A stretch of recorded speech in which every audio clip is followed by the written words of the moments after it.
I think in today's day and age, it's authenticity.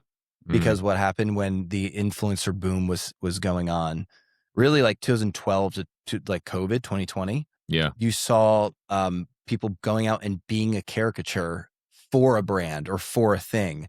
Where COVID hit, everyone's in their house, so now everyone's live streaming, and so a live stream is authentic, right? Like just like a podcast, like this is authentic. We're just here talking, and so I think being a true influencers in today's age is just being your genuine self. Yeah. And like you find your crowd. The algorithm finds the crowd for you. Exactly. You know, they will help you find those people.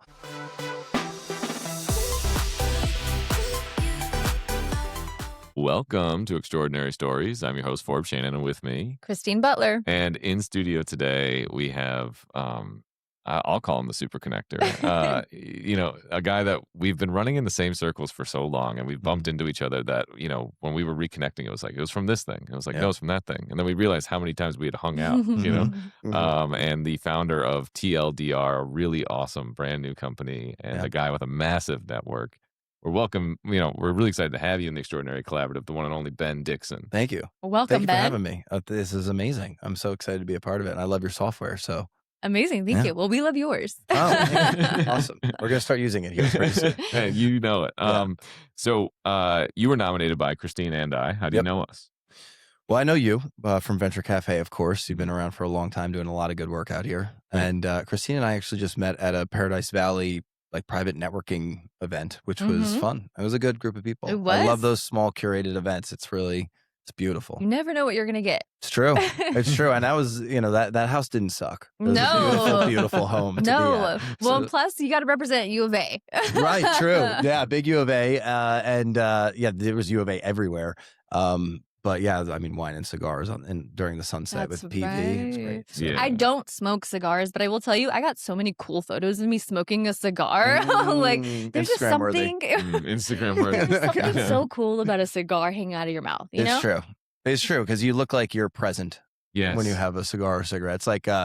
It's like Thomas Shelby in Peaky Blinders when he's smoking a cigarette. Distinguished. Yeah. Yeah. It's like I'm in charge. Just as long as they don't see me like try and inhale it and choke on it. Right. No, somebody came up to me halfway through and they're like, I hope you're not inhaling it. And I'm like, I'm almost done.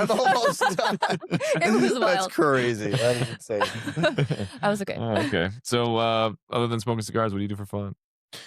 Man, for fun, I travel a lot. I live nomadically right now. So that's been a huge blessing. The last 10 months, I've been doing that, and it's been awesome. It's exhausting, but it's awesome. So a lot of travel. And then I play a little bit of video games, but now I don't have time to do that really with that. But I'm big into health and fitness, and that's how I spend most of my time. I put like 90% of my efforts into my company. And so the other 10% are the good things, people, fitness. Things that are important, Yeah. Well, we'll get into the company, but hold on. The living nomadically. Yes. So I want to know what that setup is like. Yeah, sure. Like, do you have a certain type of couch that is like better than a bed? That's right. Okay, So it's big couch surfing. No, it's what I realized is, so I put all my stuff in a storage unit here.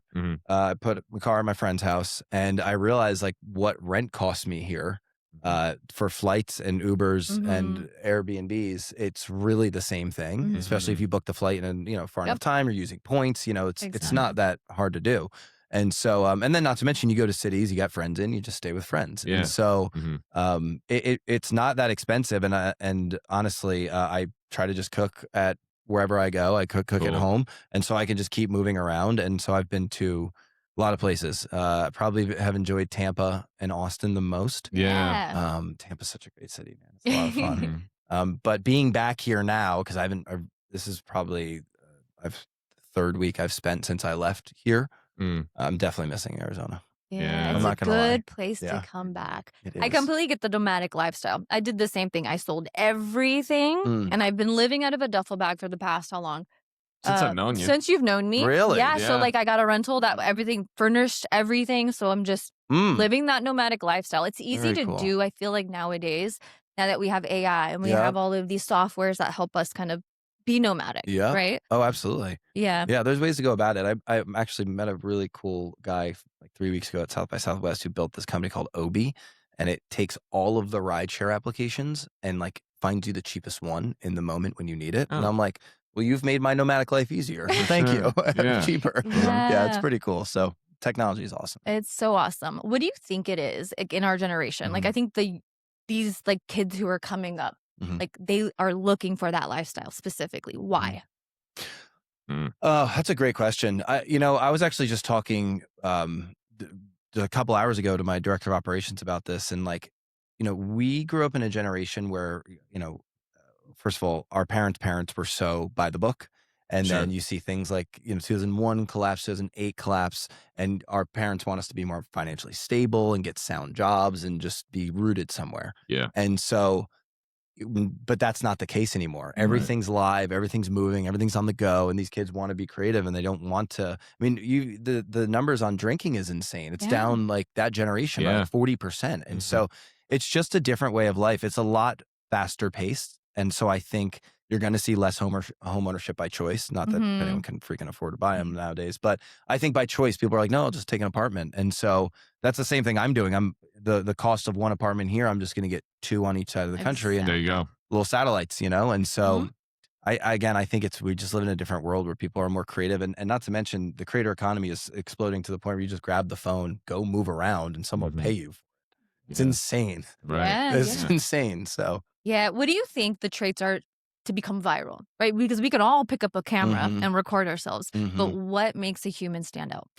Another great question. I think in today's day and age, it's authenticity, because what happened when the influencer boom was going on, really like 2012 to like COVID 2020. Yeah, you saw people going out and being a caricature for a brand or for a thing.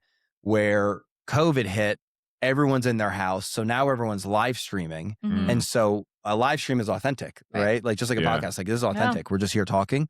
And so I think being a true influencer in today's age is just being your genuine self. And like you find your crowd. The algorithm finds your crowd for you. Exactly. They will help you find those people. And it doesn't matter what it is. Like I follow some of the strangest accounts with like 700,000 followers that do the most, like random thing. I follow a guy who builds these like mini aquariums.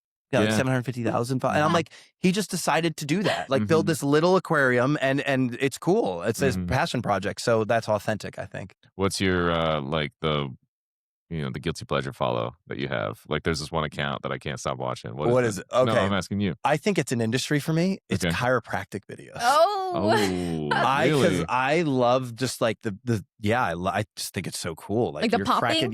No, I don't like the actual popping. That freaks me out a little bit. But like the relief. I like it. The relief afterwards, like someone gets up and they're like, oh yes, I haven't been able to do that in forever. I'm like, hell yeah, that's awesome. Yeah, that's my guilty pleasure. I like it. Yeah. I like it.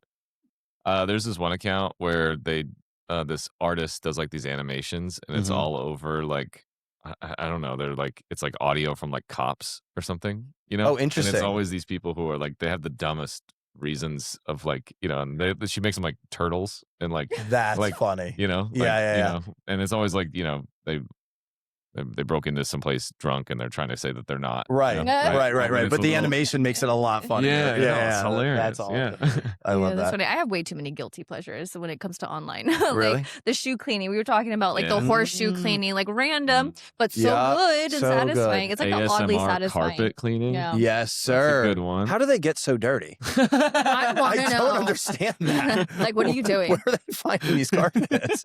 I've never understood that. Hey, were you always going to be a creator? I mean, there's that's a broad question. So are you asking intentionally so? Like a creator of momentum, of energy, of however you choose to answer that question? Yeah, I mean, yes. I think true leaders can create momentum out of thin air. You're a catalyst for momentum. And so I found that I had leadership abilities when I was young, and it took a lot of like trial and error and failing and bad relationships and a lot of with not only with spouses but with friends, and like to find where your true leadership forms. And so it takes time, but I definitely am a creator, and I couldn't possibly do anything else but entrepreneurship. Like there's just no way. What was okay, we'll come back to that because I call that unemployable. And I think you and I are on the same cloth. Yeah, for sure, unemployable. But hold on, your first doesn't have to be the first, but the leadership thing that you took on when you were a kid. that stands out to you in your story?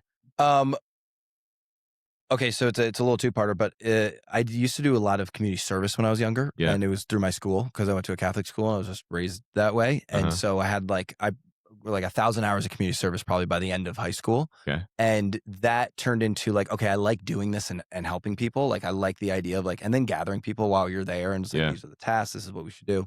And then I ended up, funny enough, so I used to race cars. I was into drifting. That was my thing. Very cool. And so I was like, well, if I'm going to do this, I should go to school for it. So I went to Universal Technical Institute, funny enough. Really? I have a really crazy story. Drift. To drift, right. I never wanted to be a mechanic or, a technician is what they call them now. But I just loved it. I ended up going to UTI and having like basically perfect attendance, a really great GPA, was in student council, worked with the staff, like, and then I just found that I liked guiding people through that process, but I never wanted to be in that industry as that role, but that was okay because it was a different type of schooling. You know, it was like I could work with my hands and I could guide people and we could figure things out together. It's not like when you go to class and you have to one pager and you got to focus on it and no one's like, it was just a different world. So I really enjoyed that. Yeah. That's super cool. Yeah. On the application, did you put for drifting?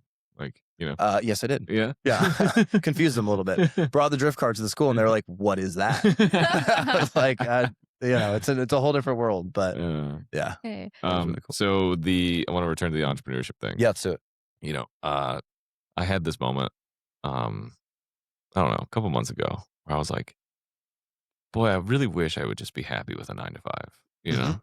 And my friend was like, no, you wouldn't. You'd be miserable, dude. Like, it's like once you see the other side, you can't unsee it. So I'm curious, what's your experience been in being an entrepreneur and just knowing that like there's no going back? Yeah. I think that there's certain industries that can have a creative direction, like being a chef, where like you get to start with nothing, but pure raw ingredients and build something. And that's like really, really cool. That like create something from nothing is a type of energy that is also reciprocated in entrepreneurship of like, there's nothing going on, but I can make this happen. I could not possibly work for someone. I've tried it. It doesn't go well. For either of you, right? Yeah. For either of us. I exactly. Totally get it. Because even if I'm good at the job, I'm telling you how you should do it better. Right. And so that's not conducive to a successful relationship at all. But really at the end of the day, I think when you think about stress and you think about the human's response to stress, like we all are dealing with stress, right? There's a certain level of stress in your world and how you react to it. That's pretty much the same between all of us. Yeah. And so if I'm going to choose to have stress, then I much rather have stress around something that'll make me a billionaire than around the same stress a teacher has or a soccer player, or, you know, any person in the world is going to have some level of stress. So I might as well take bigger risks. Yeah. Because the response to the stress is absolutely. And that's almost like taking control of your nervous system, right? Because what you're describing is your nervous system, how you react to stress. Yes. So you have full control over that. And like having that autonomy over your stress is going to save you 50 years of your life. It's true. Right? I think it's true. The interesting thing to build on that is stress is relative. Like, you know, people will say to me all the time, like, I can't believe you get up on stage and, you know, it's like, dude, I live for the spotlight. Yeah. You crush. Right? You like, do crush public speaking. I'm not stressed about that, you know? Yeah. Like, I get stressed, like, trying to, like, go to the post office, you know? Right? Like, there's different, you know? Like, so to that point about what you're saying about the nervous system, I'm curious, like, what are the outliers on your stress? The things that are like, I can't believe that that's not stressful for you, or the things that are like, you That's a great question. I didn't think I realized the level of stress until the certain level of stress I have now until I have to pay people's payrolls. Like, and like I'm supporting your children, right? And your pregnant wife. And like, that's crazy to me. And so there's a whole new level of responsibility on your shoulders. And then I think something I do well under stress is like when shit absolutely just hit the fan. Yeah. I'm like, no, you're cool. Like, we're going to do this. This is what's going to happen. I don't freak out. I don't panic when things are really bad. And now I'll lose sleep at night. Yeah. Surely, right? Yeah. But in the moment, I think that's where that took training. That took a lot of time to get to that point because others, when everyone panics and you're up here, they look up. Yeah. And so you have to be, what do you do in that scenario? Because they're going to follow your lead. Gotcha. And so that's a trained response of like, no, it's okay. We'll get it figured out. So you'd be really good on Naked and Afraid. We want you on the team.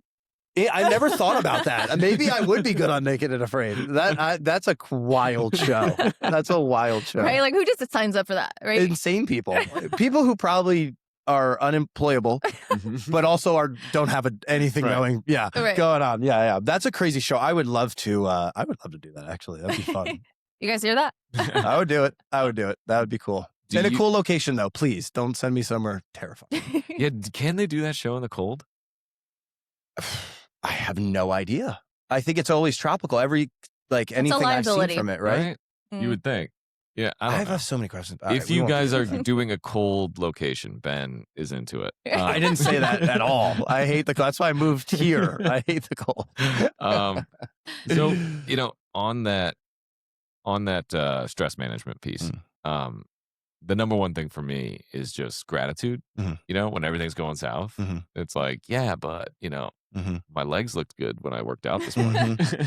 Right? Little I things have like legs. That. Yeah, right, exactly.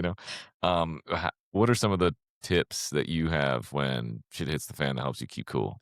It's that it is what you just said, and I'll give you an example. The other day, I got a buddy who I'm going to nominate to come on the show, and he was just riffing, and like I'm sitting there, I'm just listening, like taking it all in, man, just unload it, about his business, and I said, man, you are about to fly to Los Angeles. You're getting picked up in a Range Rover that you rented to go on a date with a lovely woman, to then go meet a $1 billion family office, to then fly home the next day.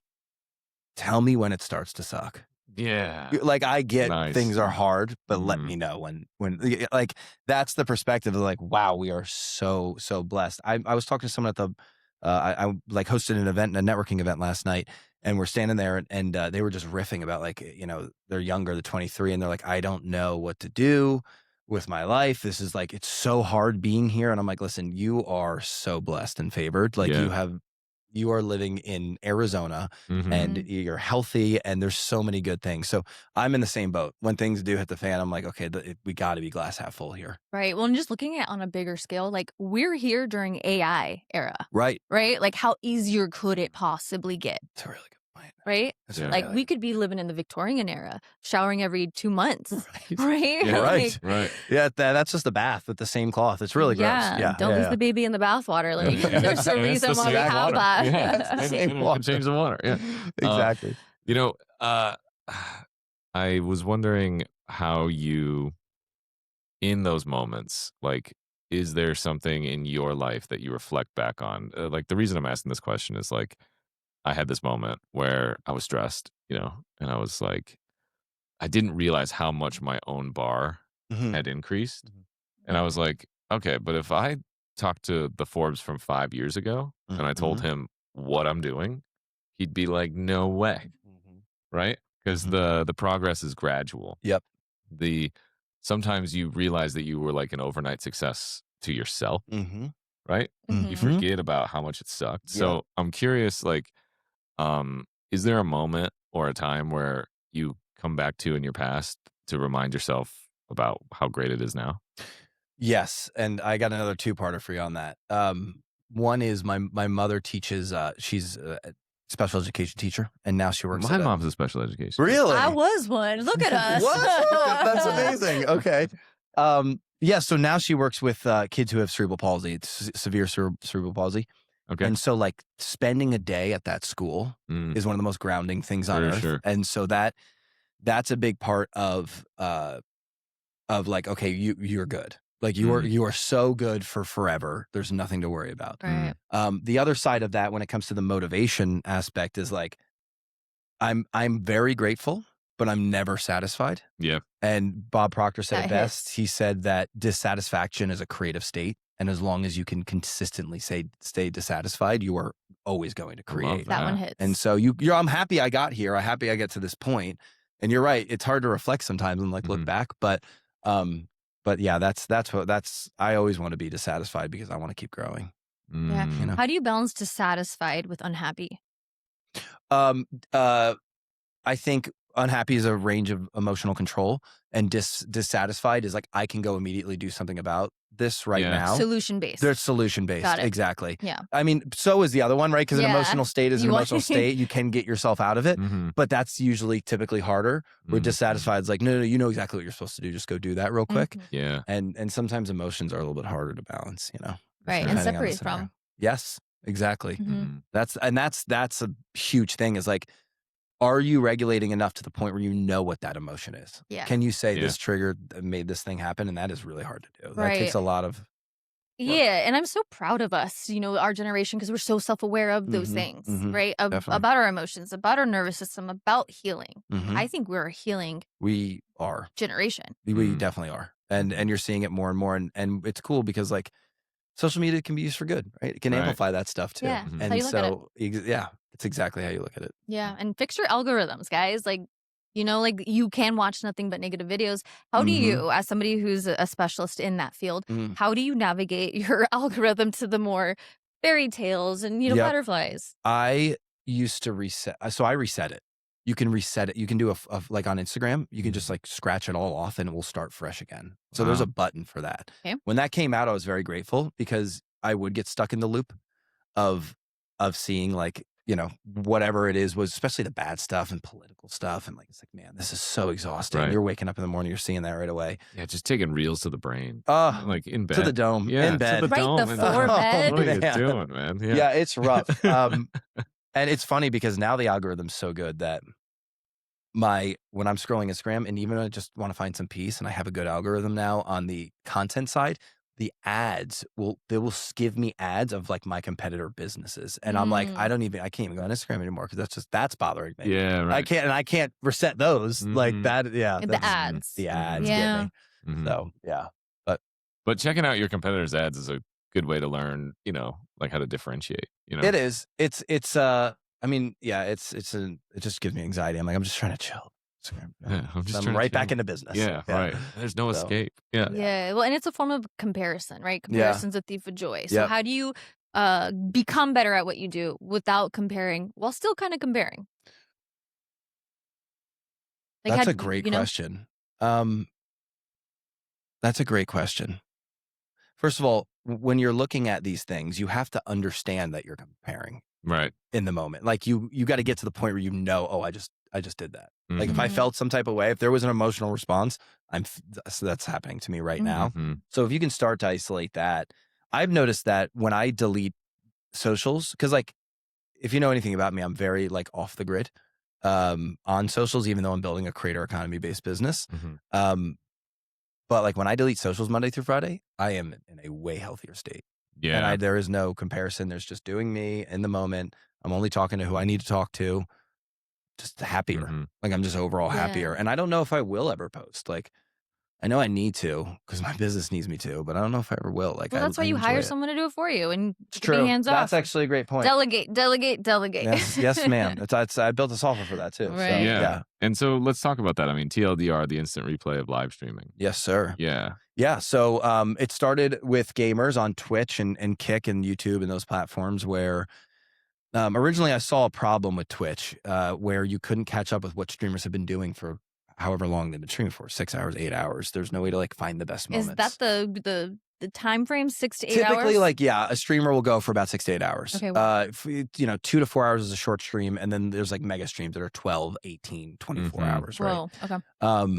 But, there was no way to go back. And I was like, this is dumb. I think I can build an extension on Twitch because Twitch allows you to make third-party extensions and work with them and build this thing. And so it was originally a chat bot that told you what was happening so you could read it. And then it turned into, well, why don't we just show them a quick 30-second clip of what they missed, especially if it's like an end of a sports game or whatever it is they're playing.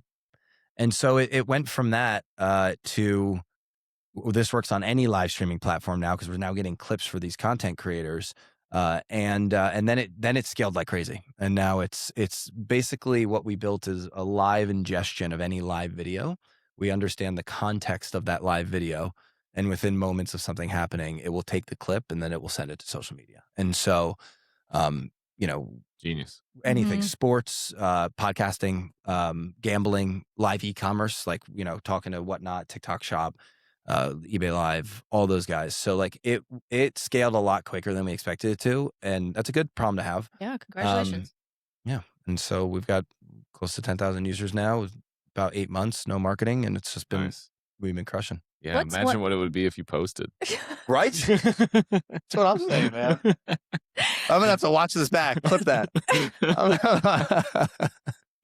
That's funny. I was gonna ask, like, what's one piece of generic advice that you have for somebody who wants to scale? You mean scale their content or scale anything? In general. Oh, yeah, that's a great question. Imposter syndrome isn't real. I love it. That's just not real. Like, keep going. Let's go. You, of course, it doesn't feel right. You haven't done it yet. Yeah. It's not that you're not real or people won't believe you. You just never even tried it. Yeah. That's the imposter syndrome doesn't exist. Once I realized that, I was like, man, why am I doubting myself so much? Of course, I've never made the shot. I've never taken the shot, right? Like, it's just, you got to try it a few times. And then pretty quickly you're like, oh, this is pretty easy to do. And we also have YouTube University and AI. We have more resources in the world to be able to scale, right? And so it doesn't matter what it is, but I think we are the biggest limiter of scale. Biggest hurdle. I love that. I realized imposter syndrome wasn't real when on a bachelor party, I went to the bar with a couple of my buddies, and one guy who really enjoyed the whiskey tasting decided to stand outside of this bar and just ask people for IDs. And they're like, oh yeah, sure. Yeah, whatever. Yeah, right. Yeah. It's like, he's like scanning with his a phone. You can be a bouncer at a club you don't even work at. Exactly. I love that. That's awesome. That is too he just was role playing all of a sudden. Yeah. Well, and it's like on the other end of that is like the sheep who will just like not even question the guy who doesn't have a security shirt. Right. He's just wearing it's a Bud Light shirt. Yeah, it was like one of those bachelor shirts. Like I'm sure it had like the guy's face on it. That's funny. That's hilarious. Yeah. That's awesome. So when you were growing up, what did you want to be? Oof, I want to be a golfer. Oh yeah, I want to be a golfer. I love golf. And I didn't know what I wanted to do. I thought I wanted to pursue law leaving high school. That is what I thought made sense. I just had a lot of influence in that area. But I wanted to be a golfer, and I wanted to do something in marketing. I always thought a chief marketing officer sounds cool. I don't know. Meanwhile, I'm like emptying out my locker in 4th grade, going to Costco, buying wholesale gum, and then in between periods, flipping gum and selling it. Nice. So I didn't realize I was an entrepreneur. Nice. Like it didn't. You always were. Yeah, it was. You had to find that out. Yeah. Yeah. I used to live on a golf course and in New Jersey, and golf balls would hit our house all the time, and so I'd clean them and collect them, and then wear a sign on my chest at like 8 years old and stand by the fence and just sell golf ball. And if I got your ball, I'd sell it for like 3 times more than any other ball I had. So I was always doing stuff like that. Oh, that's cool, man. Yeah, dude. Yeah. Well, you see an opportunity, you take it. That's it. Yeah. And it's paying off. That's what life, it's definitely paying off. That's what life's all about, man. Yeah. And my biggest lesson inside of TLDR was truly learning to love the journey of building it. I know you always hear people say love your journey, and like you got it. You do. Like you have to be like, no, this is really cool. I get to solve this problem, and this is a part of that process instead of an end result. Because I don't even know what the end result is. I just know I'm working really hard with really good people, and I'm loving every second of it. Yeah, and that's what I think has made me successful with this. I think to your point on that, and to build on it, the creative process of like the throwing your shit out. Like it's not like I'm a great writer. It's just I've written and thrown out more pages than most people will ever write. Right. Yep. Right. So how do you come to terms with the kill your own darling idea? I think it's an attachment thing. Okay. Right. Because it's like, what's your purpose for doing this? Like, why are you doing it? Because is the outcome the money? Is the outcome the status? Is the outcome that thing? If the outcome is I'm just trying to do something creatively, I think it's a little bit easier to be like, oh, well, that's not right. Yeah. Let me do this. But if it's like, I have to make money, now that thing is not as easy to throw out because you're like, no, I got to make this one work because it should make me money in theory, right? Like, so I love that idea. I also love the idea of your failures add up. And so like I have a tattoo here that's like an X, which represents failure, and then it's just multiple. The next tattoo's and a few more X's, and the next one's a few more, and it eventually becomes full circle. And I think that's the other thing too, is like knowing, okay, if I'm throwing this away, I'm learning something as I'm throwing it away. Yeah. You know, that I'm then going to apply here. It's not wasted. Yeah. None of it's wasted. And so, that's. So let's talk about attachment as it relates to your identity. Like, for example, I ended a relationship that I was in, and it wasn't the relationship that I mourned. It was the version of myself that I was in that relationship. You know, in a good way, you liked who you were in that relationship. Yeah, like I was like, okay, I feel like I'm mature, I'm a provider, you know, right? Like, you liked the way she made you feel. Yeah, I liked that identity. Yeah. It wasn't about the other thing. It wasn't about any of the other stuff, right? Yeah. It was about, I got attached to that identity. As an entrepreneur who, you know, I mean, when you started TLDR, you started it kind of just to have a hustle, you know? Yeah, it was a hustle. Right? Yeah. So like, take us through sometimes maybe where, it doesn't necessarily have to be with TLDR, but if it is, great. It's the, you know, a time that you found yourself attached to an identity of yourself. Ooh, yeah, that's interesting. So you know what? Yeah, I got a good one for this. So when I moved here, originally I'm moving here for the drifting thing, and I tried to make that work, and it's so expensive, and I had no money, and so I just couldn't do it. You know, drifting and golf are two very expensive. They are very expensive. Yeah, I'm bougie at heart. I don't know what to tell you. We like it. So when I did that, and then I was in network marketing for a long time, and so I liked that, and I realized I had kind of an aha moment that at a conference in Vegas, and it was like we were doing this meditation, and I don't want to be the best networker in the world, network marketer in the world. I want to be one of the best networkers in the world. Ooh. And so that started a fresh identity that turned into, I helped start a company called Arizona Entrepreneurs out here, and scaled that up. And I met everybody, and I started networking, and I fell in love with that process, but I also fell in love with like a lot of the nightlife and things like that. And so that was a time where I knew and then I was making money through crypto, and I was like just being stupid with it. And I was like, I started to form this identity where I was like, oh, things are going really well, but it was like, I was just, you spun me up and let me go. There was no like guiding lanes like at bowling, right? There was none of that. And so it took to a point where I was like, I'm just not happy in this scene with this identity. Like, I don't like this person anymore. To say I want to make a change, and I think that was huge for me, because when I was younger, I didn't go to college. I didn't really party. I didn't do any of that stuff. I just worked. Right. And so I finally got a chance where I'm like making money, and I see other people around here. I always call Scottsdale the 30,000-daires, right? Everyone acts like they're so wealthy, and they're not. But I got caught up in that. Like, and I was like, okay, this is cool. And it's not. It's fun sometimes and situationally, right? Like, but yeah, and so that was a time I really did not like that identity, and it was just like, okay, so then what's the next level? And so I was like, well, I should enter, just like you, should enter a deep relationship, and I want to leave that scene. I want to provide. I want to be this person that I can trust. I can raise children, be a good husband. And so that was another time, right? And then you go through. I went through that 2 years, and I was like, when I left that, I didn't miss my identity. I didn't like who I became in that, and so I learned again. And so I was like, this is just and so now I my whole nomadic journey since my last relationship has really been about a lot of growth. I lost 65 pounds. Like, congratulations, man. Didn't date anyone for a very, very, very long time. So important. And I just sat with myself a lot and was like, this is who you're trying to become. And through that, it also gave me the time to be intentional about building this business correctly too. And so identities are ever evolving, right? And they should be. They are ever evolving, and you learn so much about yourself through the failures and through these times. And the tough part, again, if you really want to make the change, is admitting that.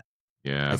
Like, I just don't like where I'm at right now. Yeah. Yeah. I used to think that I had like a writer's room in my head, you know, and every year was another season in the Forbes show, you know, and there was some seasons like around like, you know, season 23 and season 24 where writers were like, all right, this is getting a little dangerous. This guy might fuck around and kill himself. Right? we need to have some character growth. Right. Narrative arc. Yep. So I'm curious, like, what you are being intentional about. Great question. So, my health is a big one for me. Okay. And what I eat, what I put in my body. Mm-hmm. I'm a big fan of peptides. I'm just going to come out there and say it. They're unbelievable, and everyone should do their research and look into them. But I'm very intentional about my health. I'm intentional about my relationships now, where before it was like I would meet people just to meet people. Yeah. But I didn't. Sometimes, like certain ones I connected with, you're real close friends. But now I'm a lot more intentional about being sure that person feels heard. Yeah. And so in How to Win Friends and Influence People, there's a story that's told in it about there's two types of people you'll meet in the world. Someone you meet and you walk away and you're like, holy crap, that was a really cool person. And the other person you meet is that you walk away and you're like, wow, I really like that guy because I feel really good about myself. And so it's a different way of that person shouldn't know you, right? And so that's that you should know them, and then they're going to like you a lot more. And so I'm very intentional about my relationships on that side. And I'm intentional about my business relationships too, and just making sure I'm doing the right thing for my employees. I don't even like calling them that. It feels weird for the people I work with. Nice. Yeah. So that's where a lot of intentionality is going. And then, of course, my personal development, spiritual development, like there's time for that every day. It's easy. It's easy to do that stuff. It's easy to grow. Even if you're not listening to the whatever the speech is or the podcast, you just have it on while you're brushing your teeth or whatever it might be. Like you're in your head, you're thinking about. Yeah. So I'm definitely more intentional in those lanes, in those areas. What's something you just learned about yourself recently? Ooh, that's a good question. I just learned that I didn't realize how much I appreciate my own my own personal space. Oh, okay. Because I was such an extrovert. Like I'm such an extrovert. People are always, dude, that was the best part about COVID was people stopped trying to hug me. No, I don't mean like in proximity. I mean alone time. Oh. Yeah. I mean like my own like being alone for a couple hours. I'm sorry. I might have made that. That's my bad. I was taking it because like he's like, people won't stop hugging me, man. Yeah, man. You come to Venture Cafe, everyone wants a photo with Mickey Mouse. People are like grabbing you, and Hey, Forbes, it's a venture guy. Yeah, that's so funny. I took it more in the sense that like you thought people were arrogant, right? When I used to think introverts were arrogant. For sure. Oh, I can see that. Like why are you so cool? You just want to hang out with yourself. Yeah, right. Yeah, I haven't heard that before. But That's I'm funny. with you. I've learned to love my alone time. Yes, yeah. I didn't realize how much I need. Some days, like I just do. Like, okay, I am fully off the grid. Like we are on silent mode, and because I need it, and I didn't realize I needed that. I just thought, no, you have to keep the momentum going, and you burn out. And you do. And so I didn't know that I learned that in the last year. Wow, maybe cool. less than So that's been really cool, and just saying no, saying no is really important. Sure. Yeah, love saying no. Same. Love saying no now. Yeah, isn't it fun? It's what were we afraid empowering. of about saying no before? Letting people down, the judgment of not doing that thing that right. Others are like, now it's just like, no, I know me. I'm good. Yeah, no, I'm cool. I know myself. Yeah, you have like sturdy ground to stand on. That's right. Yeah. Plus, like I won't have fun at that thing. Right. Right. Yeah. Like, right. Come on. I'm 31, man. Right. I'm not doing that anymore. We're gonna stay out till 10. Yeah. Well, when you've been the yes man or the yes girl and you've kind of done it all, you kind of get more comfortable saying no. Yeah. That's true. That's true. Yep. Yeah. Well, you just learn yourself. Because the funny thing is, I never realized that I didn't care when people said no to me. Right. But for some reason, it's a huge deal for me to say no to somebody else. Right? But if I don't care that they're turning me down, then why do I care about turning them down? Right. Yeah. Well, exclusivity is, the mysteriousness behind a person. Like that's attractive. Got to be a little mysterious. And that's why you don't post. And that's why you don't post. There it is. Maybe. Hey, if you had to like give, being the ghost. the picture is still a ghost, isn't it? Yeah, it's even got a tattoo. Yeah. So you committed to the bit. I'm in. I love it. Yeah, right. I think it's awesome. Ben Ghost Dixon. Hey, if you had to give one piece of advice to our listeners on how they could live more extraordinarily today, what would it be? I would say seek validation from within yourself. That's the best thing. I mean, no one shows up and I mean, someone might call you extraordinary, but no one shows up in your world and just makes you extraordinary. Yeah. That is only you. You've got to keep self-validating and keep growing and just never stop. And just be grateful for what you got and know that you can do literally whatever you want. Yeah. And that is very validating, I think. Yeah. Nice. You can read more about Ben Dixon and TLDR at joinextraordinary.com. That's JOINEXTRAORDINARY.com and at joinextraordinary on all of our socials. I'm Forbes Shannon. I'm Christine Butler. And I'm Ben Dixon.